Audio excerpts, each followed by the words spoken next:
குரு வாழ்க, குருவே சரணம். குலதெய்வம் போற்றி, கமலமுனி சித்தர் திருவடிகள் போற்றி போற்றி. அன்பு உள்ளங்கள் அனைவருக்கும் இனிய வணக்கங்கள்.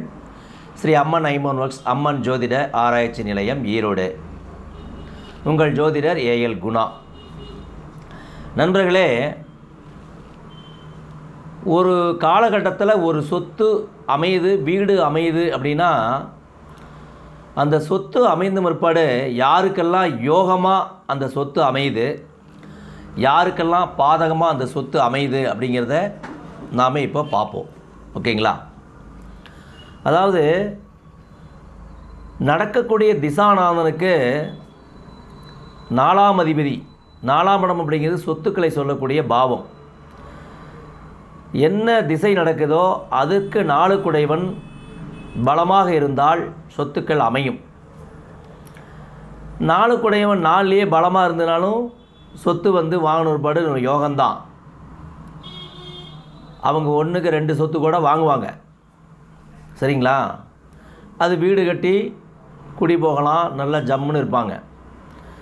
அந்த திசாநாதனுக்கு 4 குடைவன் அந்த திசாநாதனுக்கு 6ஆம் இடத்துலையோ 8ஆம் இடத்துலையோ 12ஆம் இடத்துலையோ அமர்ந்தால் அந்த சொத்துன்னு ஒன்று வாங்கின உட்பாடு, வீடுன்னு ஒன்று வாங்கின உட்பாடு நிறைய பிரச்சனைகள் வரும். 6, 8ஆக இருந்தது அப்படின்னா கடனால் ஒரு அவஸ்தைகள் வரும், அல்லது நோயினால் ஒரு அவஸ்தை வரும், ஒரு அவமானம் ஏற்படும். 6ஆம் இடங்கிறது கடன், 6ஆம் இடம்ங்கிறது நோய். 8ஆம் இடங்கிறது அதிகப்படியான கடன், அதிகப்படியான நோய். 8ஆம் இடம்ங்கிறது அவமானம், கண்டம், விபத்து அப்படின்னு சொல்லக்கூடிய பாவம் 8ஆம் பாவம். வீட்டை கட்டின உட்பட பார்த்திங்கன்னா நேரமே சரியில்லை. வீடை கட்டின உட்பட நேரம் சரியில்லாமல் போகாதுங்க.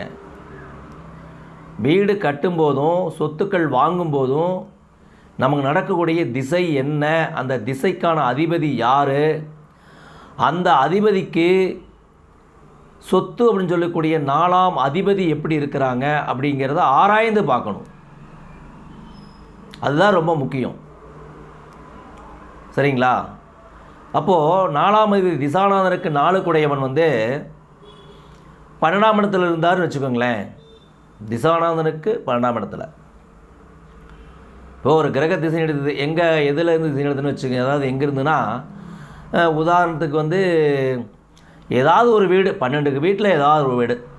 இப்போ மேசத்துலேருந்து ஒரு கிரக திசை நடத்துது. எந்த கிரகமாக இருந்தாலும் சரி, மேசத்துலேருந்து ஒரு கிரகம் திசை நடத்துது. அதுக்கு 4 குடையவர் யாருங்க? சந்திரன். அதுக்கு 4 குடையவன் சந்திரன். அந்த 4 குடைய சந்திரன் மீனத்தில் இருக்காருன்னு வச்சுக்கோங்க, 12ஆம் இடத்துல இருக்கிறார் அப்படின்னா, அப்போது அந்த திசை காலத்தில் அவர் வாங்கின சொத்து விரயமாகுது அப்படின்னு ஒரு அர்த்தமாகவும் ஆகும். சரிங்களா? 6, 8ல் இருந்தார் அப்படின்னா நோய், கடன் இப்படின்லாம் அவஸ்தைக்கு வர்றதுக்கு வாய்ப்புகள் உண்டு. 5, 9 தான் சிறப்பு. 5, 9 சிறப்பான விஷயந்தான். இப்போ பாருங்கள், 4ஆம் அதிபதி 4லேயே பலமாக இருக்கார். சூப்பராக இருக்கும். சொத்து வாங்கின ஒருபாடு யோகங்கள் கூடும், ஆரோக்கியம் கூடும். 4ங்கிறது சுகஸ்தானம், ஆரோக்கியங்கள் கூடும். 4ஆம் இடம் அப்படிங்கிறது பார்த்திங்கன்னா நல்ல மனநிலை சொல்லக்கூடியது, மனசு அப்படின்னு சொல்லக்கூடியது. நிம்மதி கிடைக்கும். அப்பாடா, நமக்கு ஒரு சொத்து அமைஞ்சிருச்சு, அற்புதமாக ஒரு வீட்டை கட்டிட்டோம், இனி சந்தோஷந்தான் அப்படிங்கிற அந்த மகிழ்ச்சி வெளிப்படுத்தக்கூடிய காலமாக அது அமையும்.